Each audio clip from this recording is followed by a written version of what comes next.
আসসালামু আলাইকুম ভিউয়ার্স, আজকে আপনারা সবাই আমরা অ্যাক্টিভ ডিউটি অনুষ্ঠানে আমন্ত্রণ জানাইলাম, ওয়েলকাম জানাইলাম যে আপনারা আজকে আমরা এমন এক গেস্ট লইয়ে এসে আপনারা দেখা মাত্রই চিনবা, বিকজ তাই টেলিভিশনের পর্দাত সোশ্যাল মিডিয়ার মাঝে সবসময় আপনারা লিগেল অ্যাডভাইস করেন। He's none other than Abul Kalam Chowdhury, solicitor and a barrister. Welcome to the show. Assalamu alaikum. ওয়ালাইকুম আসসালাম, আসসালামু আলাইকুম। ভালো আছেন নি আপনি? আলহামদুলিল্লাহ। আচ্ছা, এখন আপনার কাছ থেকে শুরু করি। আপনার দেশের বাড়ি কোন? আমার বাড়ি বেনিবাজার থানা, চারখাই ইউনিয়ন, আর আমার গ্রামের নাম হইল গিয়ে আদিনাবাদ। আদিনাবাদ থেকে কবে আপনার আগমন হইল এই দেশে? 18 জানুয়ারি 2000। 2000 আইছেন, 24 বছর হয়ে গেছে। ইয়েস। তো তো লেখাপড়া করিয়ে আইছেন দেশ থেকে? দেশের গ্রাজুয়েশন শেষ করিয়ে আইছি। তো হঠাৎ করে আপনার মনে হইল এখানে, তখন 20-25 বছর আগে তো এই দেশের রেস্টুরেন্টের ব্যবসা অকলতা করে, আপনি কি তার লাগি ব্যারিস্টার হওয়ার শখ আইলো বা সলিসিটর হওয়ার শখ আইলো? রাইট। এইটা হইল কি, আসলে আমি যখন ডিগ্রি কমপ্লিট করার পরে বাংলাদেশেও আমি এমসি কলেজে পড়তাম, তখন আমার এক বড় ভাই আমাদের হেলিমুল হক, তো তাইন এই দেশও আসলে ল পড়তা ঢাকার থাকিয়া, সো তাইন ইন্সপায়ার করছেন এবং তার মাধ্যমে আসলে এটা তখন তো ইন্টারনেটও এলাকান কমিউনিকেশনও আসেন না, সো তাইন যখন পড়া তান লগে আমার খুব ভালো সম্পর্ক আছেন। Unfortunately he passed away, but he inspired me এবং আমার ফ্যামিলি থেকে। এখন আপনার তো মানে মোটামুটি আধা বয়স বাংলাদেশে, আর আধা বয়স হলো। That's true. If I am 19-20 হইতে পারে। আপনি 24-25 বছর বয়স হইতে আইলা। জয়। আর ইনার 25 বছর তো জয়। সো সামান্য দুই একটা স্টোরি আমার হোক, চ্যালেঞ্জ কিলা ফাইলা বাংলাদেশও সাসায় সাইতানি আপনি ফোরতা সাসি হইতে না ফুট খামো জাগি এত ফড়িয়া কি তো মানে কিতা আছিল গরমের মাঝে? রাইট। আমার বাবা আসলে খুব ইনকারেজ করতা পড়াশোনা করার লাগে। আসলে আমি খুব রিচ ফ্যামিলি থেকে আমি আইছি না। আমার বাবা কন্ট্রাক্টর আসলাম। এটা তো মেজরিটিও আমরা ওমলান আসলাম, এখন হয়তো আমরা অনেকে বড় হইতাম পারি। বাট ইন 2000 বা 96-7 যখন আমি শুরু করি, এটা কিন্তু হিউজ অ্যামাউন্ট অফ কস্ট আছিল আপনার বাংলাদেশ থেকে এইখানে পড়া বা এইখানে ফাইন্যান্স করা, ইভেন ওদেশও আইয়াও। So I was so blessed. আমি মনে করি যে অনেকে আমি দেখছি আমার বন্ধু বান্ধব অনেকে বিদেশ যাওয়ার লাগি বা এন্তর গেছে টাকা চাইছে, কিন্তু অনেকে টাকা দিছে না। আমার খুব ক্লোজ ফ্রেন্ড, কিন্তু আমার বাইরা তখন তারা ফান্ডিং করছে এবং তখন তাদের কইছেন যে যত টাকা লাগে আমরা দিব।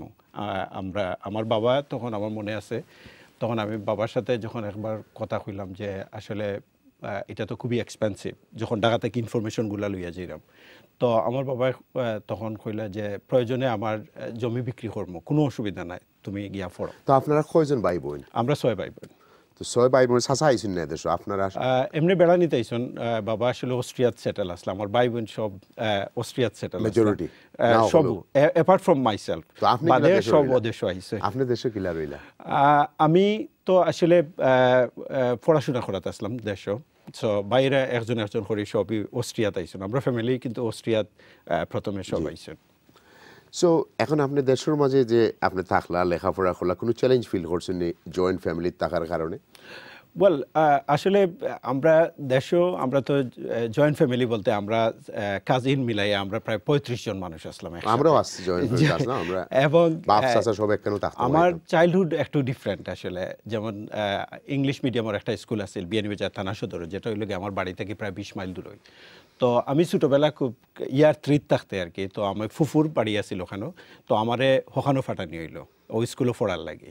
সো চাইল্ডহুডটা আমার ইট ওয়াজ ভেরি চ্যালেঞ্জিং আসলে। আপনি মনে করো 7-8 ইয়ার্স এইজও মা বাবা ভাই বোন সবরে রাখিয়া ফুফুর বাড়িতে গিয়া পড়া, এবং এখনও আমার এই দিনগুলো মনে হয়, যেমন ওয়ান্স ইন এ উইক আমি বাড়িতে আইতাম এবং এই দিনের লাগিয়ে আমি খুব অপেক্ষা করতাম আর কি, যে থার্সডে স্কুল শেষ করার পরে আবার ফ্রাইডে আইতাম, খুব খুশি মনে আইতাম আর কি থার্সডে ইভিনিংও। আর ফ্রাইডে সকালে ঘুম থেকে উঠে এলো আবার খান্দন আরম্ভ হয়ে যেত, কারণ একটু পরে আপনার নানার বাড়ি তার লগে রিলেশনশিপ, ফুফুর বাড়ি এর লগে রিলেশনশিপ কিলা আছিল?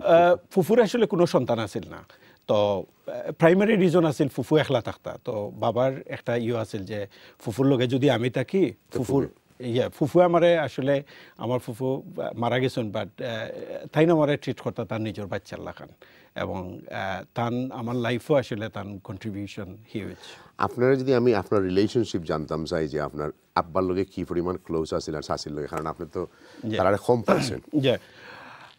Two be honest I mean যদিও মার চাইল্ডহুডটা আসলে মার লগে খুব বেশি আসিল না আমার মা আলহামদুলিল্লাহ এখনও আছেন লন্ডন আছেন বাবা মারা গেছেন 2009 but I have very good relationship with mom and dad yeah right so sibling এর লগে রিলেশনশিপ কিলা আপনার ভালো আছেনি খুব আমার সব বড় ভাই জাইনার আসলে যিনি আমার এই যে লেখাপড়ার পিছনে যিনি ফাইন্যান্স করছেন তো আনফর্চুনেটলি তাই একটা অ্যাক্সিডেন্ট করিয়া ডিজেবল হয়ে গেছেন এখন হুইল চেয়ারও he lives in Ilford as one দেখুন নাকি জয় এবং তান বাচ্চেন তো দে অলদো তাইন ডিজেবল তান বাচ্চা সব ডিগ্রি করছেন একজন ডাক্তার হইছেন একজন হাই স্কুলের টিচার আর একজনে ল করছেন so I try to contribute myself because in return এখন আমরা একটু ইংল্যান্ড আই ইংল্যান্ড আওয়ার পরে আপনি কোনো স্ট্রাগল ফেস করছেন নি ওয়েল হিউজ স্ট্রাগল কারণ আমি যখন 2002 দেশে I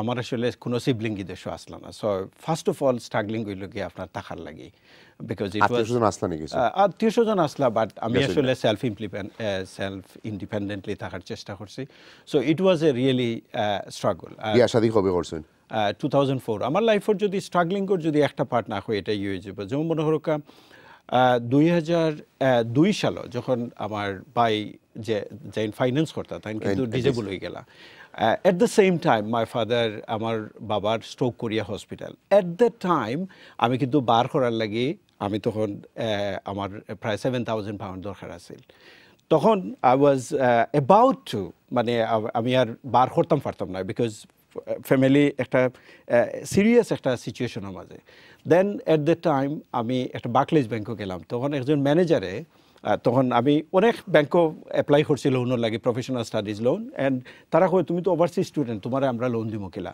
and everyone turn down but once person in Hammersmith I can remember his name correctly and he আমারে আমি গেছি গিয়ে একটা স্টেটমেন্ট আনার লাগে আর তাই না আমারে কইলা যে you can apply for professional studies loan আমি কইলাম যে আমারে তো কেউ দিছে না গত 3 মাস ধরে আমি ঘুরলাম এ কইল তুমি পারবাই আমি একবার ট্রাই করে দেখি অ্যান্ড 12 কোর্সর 14 তারিখ আসিল আপনার 14 জুন অথবা 14 মে আসিল লাস্ট ডেট অ্যান্ড আমি ইউনিভার্সিটির সিটি লেখছি যে আমি আর বার কোর্স ফিরা করতাম না আমি ডেফার করতাম because I don't have enough funds এবং আমি জাস্ট খালি পোস্ট বক্সও খালি সিটিটা পোস্ট করতাম 2 মিনিটস বিফোর ও ভদ্রলোকে ফোন করছে mister Chowdhury I got a very good news কারণ Barclays bank approve your loan and this was a turning point in my life and I remember him every single day যখনই আমার এই জিনিসটা মনে হয় সো দ্য বিগেস্ট চ্যালেঞ্জ অনেক কিছু face করছেন লাইফ এক্স্যাক্টলি